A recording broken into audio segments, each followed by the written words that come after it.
Hello everyone, welcome back to my channel lifestyle स्लोपा।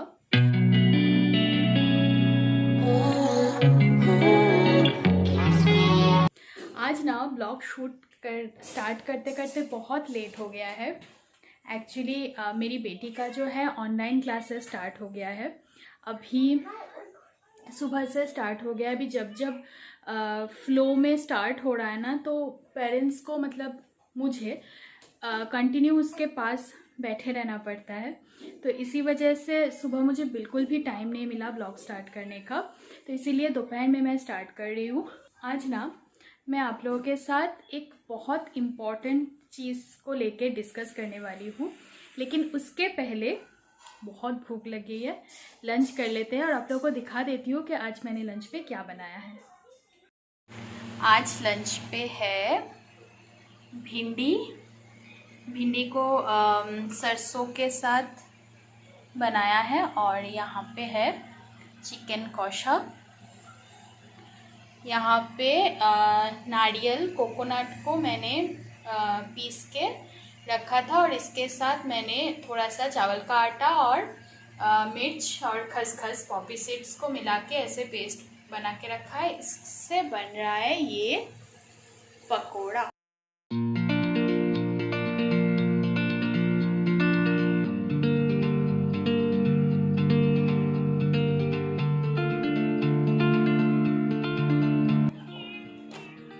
Pakora है ना, नारकेल मतलब कोकोनट और पोस्तों से बनाया, बहुत टेस्टी होता है।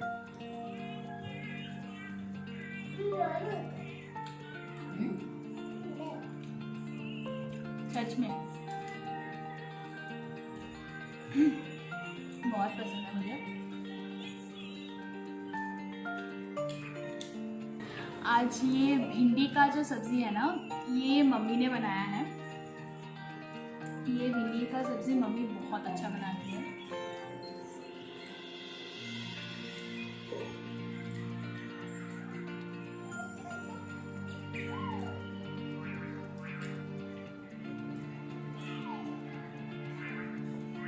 लेकिन ये अमेजिंग बना है।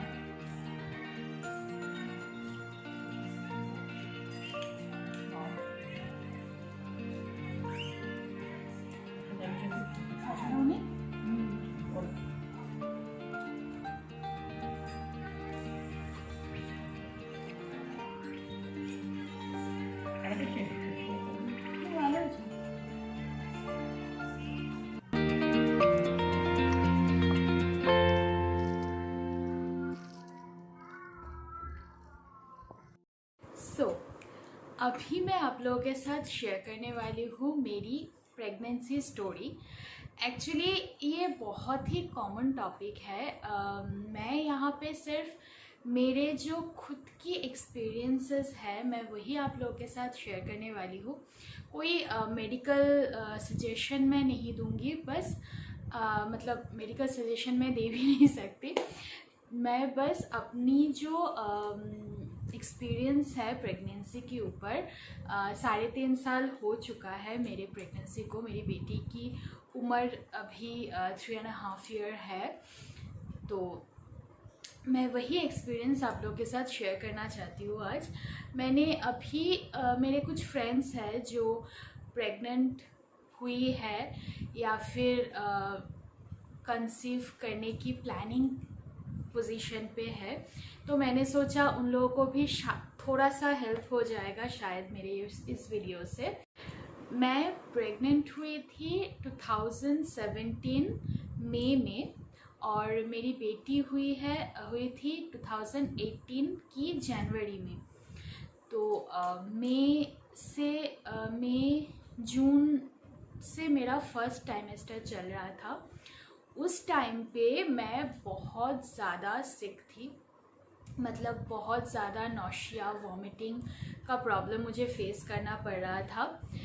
इस हद तक नौशिया और वॉमिटिंग मुझे फेस करना पड़ा कि मेरे हस्बैंड जब रॉ वेजिटेबल्स मंडी से ख़रीद के लाके रखते थे ना, मैं वो वेजिटेबल्स ही देख नहीं पाती थी, मुझे इतना ज़्यादा वॉमिटिंग फील होता था। तो ये धीरे धीरे धीरे धीरे जो अगस्त के मिडल में ये मेरा वॉमिटिंग, जो नौशिया वॉमिटिंग का जो पीरियड है वो ख़त्म हो गया। मैं यहाँ पे 5 मंथ्स तक थी, एक गायनोकोलॉजिस्ट के अंडर। यहाँ पे मैं 5 मंथ्स तक थी। आफ्टर 5 मंथ्स मैं मेरी मायके चली गई। वहाँ पे ही मेरा डिलीवरी हुआ था। और एक्चुअली फ़र्स्ट ऑफ़ ऑल मैं बताना चाहूँगा कि वेस्ट बंगाल के जो डॉक्टर्स हैं वो सबसे पहले आपसे ही सजेशन, मतलब आपसे ही पूछते हैं कि आपको क्या कंफर्टेबल है, सीज़र या नॉर्मल। हम लोग क्या करते हैं, ज़्यादातर नॉर्मल, बहुत दर्द होगा ये वो करके हम लोग सिज़ेरियन चूज़ करते हैं। लेकिन ट्रस्ट मी, मैंने भी यही गलती किया था। मुझे भी लगा कि नॉर्मल में बहुत ज़्यादा दर्द होने वाला है, ये होने वाला है, वो होने वाला है, बहुत तकलीफ़ होने वाला है।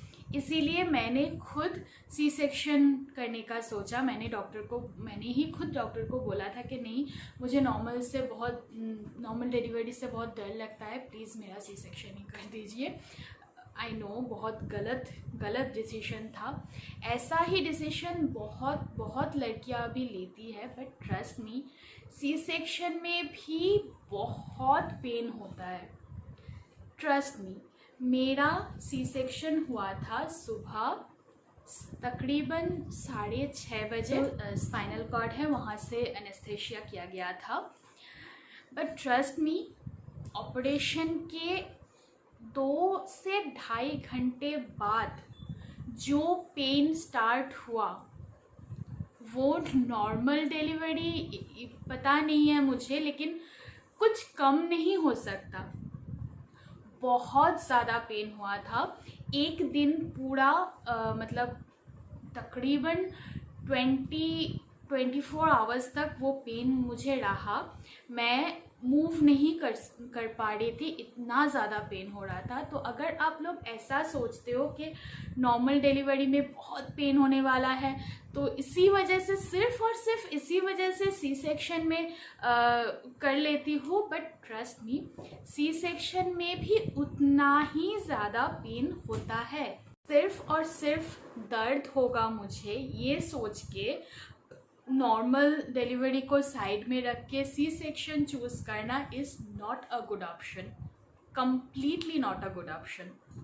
एनीवेज, ये गया फर्स्ट एक्सपीरियंस मुझे जो हुआ था कि सी सेक्शन में भी मुझे बहुत ज़्यादा दर्द हुआ था आफ्टर माई डिलीवरी। 24 मेरा पेन किलर चल रहा था, पेन किलर इंजेक्शन चल रहा था। दिन में 2 बार वो लोग इंजेक्ट कर रहे थे मुझे पेन किलर, फिर भी मैं मूव नहीं कर पा रही थी। एनीवेज, अभी मैं आऊँगी और एक बात मैं बताना भूल गई। 5 मंथ्स के बाद जब मैं मायके चली गई, उसके बाद मेरा नौशिया और वॉमिटिंग का जो प्रॉब्लम्स था वो चला गया था। उसके बाद मुझे ज़्यादा प्रॉब्लम्स फेस करना नहीं पड़ा। सिर्फ डाइजेशन का थोड़ा सा प्रॉब्लम मुझे था, वो डॉक्टर के प्रिस्क्राइब किए हुए मेडिकेशन से बस नॉर्मल चल रहा था।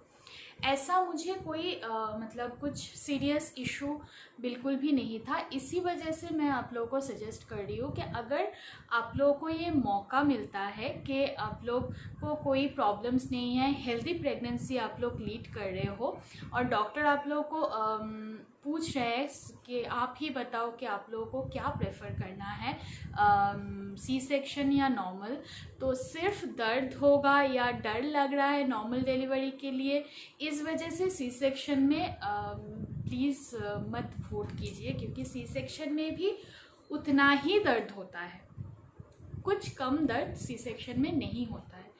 लेकिन सी सेक्शन में उसके बाद, मतलब डिलीवरी के बाद जो स्टेप आता है कि उसके दूसरे ही दिन आपको खड़ा होना है, जस्ट आपके विल पावर से आपको खड़ा होना है, टॉयलेट आपको खुद से ही जाना है। आप लोगों को वो लोग बेड पैन देंगे, आप लोगों को वो लोग बताएंगे कि के हम लोग आप चाहो तो बेड पैन यूज़ कर सकते हो, लेकिन बिसाइड्स दैट वो लोग ये भी आपको सजेस्ट करेंगे कि आप जितना जल्दी उठ के अब से अपने आप से ही टॉयलेट पे जाओगे उतना ही जल्दी आप रिकवरी होंगे। आपका जो वो सी सेक्शन का जो जगह है वो बहुत जल्दी हील होगा अगर आप अपने आप खुद से ही जल्दी जल्दी मूव करोगे तो ये आपको खुद के ही विल पावर से करना है। बहुत दर्द होता है, ट्रस्ट मी मुझे भी दर्द हुआ था, तो ये मेरा बहुत गंदा वाला डिसीजन था। एनीवेज, तो नेक्स्ट मैं आऊँगी प्रेगनेंसी के बाद जो पोस्ट प्रेगनेंसी डिप्रेशन होता है। बहुत सारे ऐसे वुमेन हैं जिनको ये फेज से गुजरना पड़ा है। मैं खुद भी उनमें से एक हूँ। मुझे भी हुआ था पोस्ट प्रेगनेंसी डिप्रेशन। इतना ज़्यादा डिप्रेस्ड हो गई थी मैं, मुझे ऐसा लगता था मैं एकदम तुरंत मतलब प्रेगनेंसी के बाद ही डिप्रेशन में नहीं गई थी। मेरी बेटी होने की 3 मंथ्स बाद हम लोग मेरे मायके से इधर शिफ्ट हो गए थे और मेरी मम्मी भी हम लोग के साथ ही आई थी। फिर मेरी बेटी जब 10 मंथ्स की हुई तब मेरी मम्मी हम लोग को छोड़ के मतलब मम्मी के वहाँ पे शिफ्ट हो गई है, वेस्ट बंगाल में चली गई थी मम्मी। उस टाइम पे मैं धीरे धीरे डिप्रेशन में जा रही थी। मुझे लग रहा था कि मेरी वजह से मेरी बेटी को कोई हार्म पहुँचेगी। ये मेरी डिप्रेशन का बहुत बड़ा कारण था। मुझे लग रहा था कि अगर मैं आँख बंद कर लूँ, सो जाऊँ, फिर अचानक से मैं उठ के देखूँगी कि मेरी बेटी को कुछ हो गया है या फिर कुछ ख़राब हो गया है, ये वो। इसीलिए मैं रात दर रात नहीं सोती थी। मुझे डॉक्टर कंसल्ट करना पड़ा। मेरे 3 महीने तक मुझे एंटी डिप्रेशन पिल्स के ऊपर सर्वाइव करना पड़ा था। इस टाइम पे मेरे हस्बैंड ने बहुत बहुत बहुत मुझे सपोर्ट किया था। मेरे डॉक्टर जो है उन्होंने मुझे सजेस्ट किया था कि छोड़ दीजिए, एक दिन के लिए आप पूरा जो आपका घर है वो अपने हस्बैंड के ऊपर छोड़ के निकल जाइए, निकल जाओ। बस कुछ मत सोचो कि कहाँ जाना है, कहाँ भटकना है, बस निकल जाओ, हो जाएगा। अगर आप अपनी बेटी को संभाल पा रहे हो, अगर आप अपनी बेटी को संभाल के पूरा घर का काम संभाल रहे हो, तो आपका हस्बैंड भी कर पाएगा। एंड ट्रस्ट मी, मेरे हस्बैंड ने किया था। मुझे उन्होंने ये मौका दिया कि मैं बाहर निकलूं।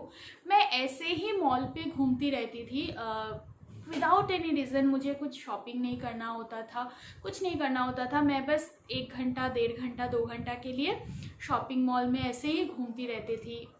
कुछ पसंद आए तो खरीदती थी, नहीं आए तो नहीं खरीदती थी, फिर वापस आ जाती थी। ऐसा करके धीरे धीरे धीरे धीरे मेरा जो पैशन है, मैं लिखती हूँ। मेरे हस्बैंड उस टाइम पे मुझे बहुत ज़्यादा मोटिवेट किया था कि आप लिखो, तुम लिखो, तुम्हें लिखना अच्छा लगता है, जिस वक्त तुम्हें टाइम मिले तुम लिखो। मैं लिखती थी रात देर रात। मतलब कभी होता था कि मुझे कुछ दिमाग में आया, रात 1 बज गया है या 12:30 बज गया है। मेरी बेटी जागती रहती थी, मेरी बेटी नहीं सोती थी, तो वो दिन में सोती थी और पूरा रात जागती थी। तो तब अगर 1 बजे, मेरे हस्बैंड ऐसा भी होता था कि मेरे हस्बैंड ऑफिस से आए हैं, फिर भी वो 1:30 बजे मेरी बेटी को लेके हॉल पे चली जाती थी कि ठीक है तुम अपना राइटिंग कंप्लीट करो, मैं तब तक मेरी बेटी को लेके हॉल पे हूँ। जब तुम्हारा राइटिंग कंप्लीट हो जाएगा उसके बाद बेटी को लेके मैं आ जाऊँगी। तो ये उनका बहुत बड़ा सपोर्ट था मेरे लिए। ऐसा नहीं कि मेरा जो राइटिंग है वो पब्लिश हो गया है, ये वो ऐसा कुछ नहीं है। बस एक सेल्फ जो सेटिस्फेक्शन है वो मुझे बहुत ज़्यादा मिला था। सेल्फ कॉन्फिडेंस जो है मेरा उससे बहुत ज़्यादा बड़ा था। ये जो डिप्रेशन है ना, इसी वजह से एक वुमन जो है, जो अभी अभी माँ बनी है, वो डिप्रेशन में जाती है। जो सराउंडिंग पीपल जो हमारे साथ रहते हैं वो ना हम लोगों को मतलब जो मम्मी मतलब मदर होते हैं उनको ऐसे समझाते हैं कि अरे तुम नहाओ मत, तुम नहाओगी तो बेटी को ठंड लग जाएगी, बेबी को ठंड लग जाएगी। अरे तुम ज़्यादा खाना मत खाओ, ज़्यादा स्पाइसी ऑयली मत खाओ, तुम्हारी बेटी को मतलब तुम्हारी बेबी को गैस हो जाएगा, वो वॉमिटिंग करने लगेगा।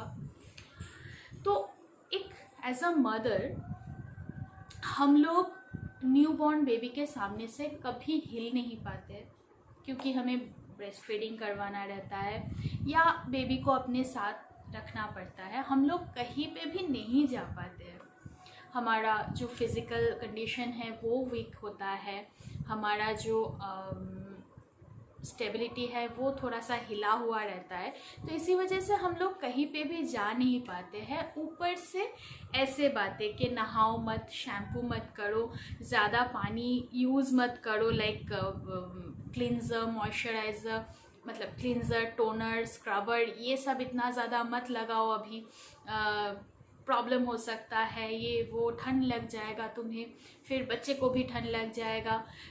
कुछ खाना मत खाओ, पतला पतला सब खाना खाओ, अच्छा खाना तो सब भूल ही जाओ, 1 साल तक अच्छा खाना तुम्हें नहीं मिलेगा। इससे क्या होता है, हम और भी ज़्यादा डिप्रेशन में चले जाते हैं। ये भी मैं एक अपनी डॉक्टर की बात ही आप लोगों को बता रही हूँ, ये नहीं कि मैं अपनी बात बता रही हूँ।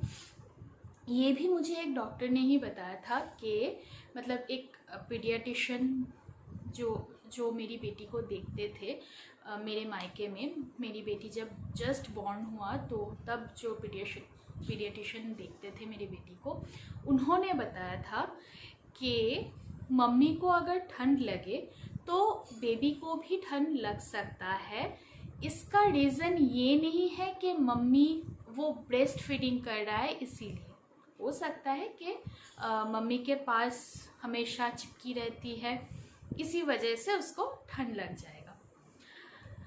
मतलब वायरल होगा तो वायरल तो घर पे जब एक का होता है तो सभी जन का हो जाता है ना, तो वैसा ही सिचुएशन था, मतलब वैसा ही होता है।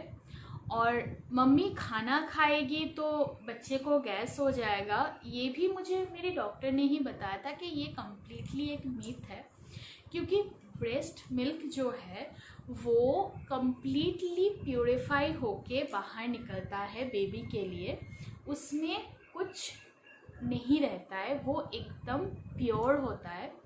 तो आप जो भी खाते हो उससे प्रोटीन बच्चे को मिलता है, लेकिन वो जो गैस, एसिडिटी, ये सब ब्रेस्ट मिल्क के या ब्रेस्ट फीडिंग की वजह से मम्मी से बच्चे को कन्वर्ट कभी नहीं होता है। तो पता नहीं, मैं मेरे डॉक्टर के बात सुन के ही इतना ज़्यादा मेंटेन कभी नहीं किया था। 6 मंथ्स तक जब तक मेरी बेटी ब्रेस्ट फीडिंग करती थी तब तक मैं बाहर रेस्टोरेंट में भी गई, खाना भी खाई बाहर स्पाइसी। 2-3 दिन मैंने शायद वो क्या बोलते हैं उसको, शींग माछेर झोल भात, तो वही फ़िश का जो पतला सा कड़ी है वो खिलाया जाता है। तो मैंने 2 या 3 दिन ही वो खाया था, फिर नॉर्मल मैं खाना स्टार्ट कर दिया था। और 6 मंथ्स के बीच में तो मैंने रेस्टोरेंट में भी खाना खाया, बिरयानी, चिकन, सब कुछ खाया था। इसके वजह से मेरी बेटी को सच में कभी कोई प्रॉब्लम फेस नहीं करना पड़ा था, मतलब नहीं करना पड़ा था। तो बस वही एक रीज़न रहता है कि एक तो सब कुछ सजना संवरना सब कुछ बंद, फिर फिज़िकली चेंज होना पड़ता है, थोड़ा सा वेट गेन करना पड़ता है, वेट गेन हो जाता है। उसके बाद फिर सब लोग ऐसे बोलते हैं कि अरे यार नहाओ मत, खाना मत खाओ अच्छा। तो डिप्रेशन तो मतलब कंपलसरी हो ही जाता है। एनीवेज वो एक फ़ेज़ है, चला भी जाता है। अब मेरी बेटी 3 साल की हो गई है, तो वो पीरियड जब मैं सोचती हूँ तो मुझे लगता है कि नहीं, बहुत अच्छा पीरियड था। शायद और भी मज़े से जीना चाहिए था मुझे वो वाला पीरियड, लेकिन फ़र्स्ट एक्सपीरियंस था तो इसी वजह से थोड़ा सा नर्वस भी थी और इसीलिए थोड़ा सा गड़बड़ भी हो गया कि बहुत टेंशन ले लिया था, अरे क्या होगा क्या नहीं होगा ऐसा करके। लेकिन आई मस्ट सजेस्ट यू कि ये जो पीरियड है बहुत प्रेशियस होता है। आप सबको ये वाला पीरियड बहुत बहुत बहुत ज़्यादा एंजॉय करना चाहिए।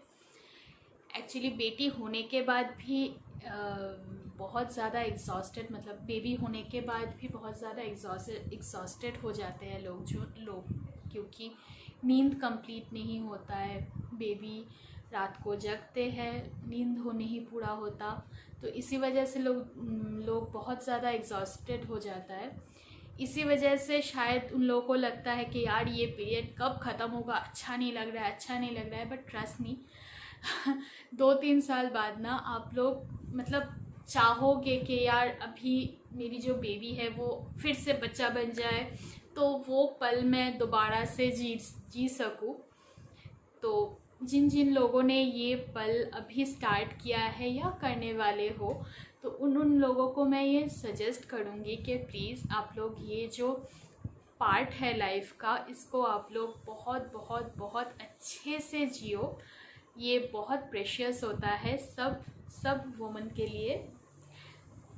बस आज का इतना ही, इसी वीडियो को मैं आज यहीं पे ख़त्म कर रही हूँ। अगर मेरे वीडियोस आप लोगों को अच्छे लग रहे हैं तो please please please subscribe my channel, like कर दीजिए, कमेंट करके बता दीजिए कि मेरे वीडियोस आप लोगों को कैसा लग रहा है। Till then bye.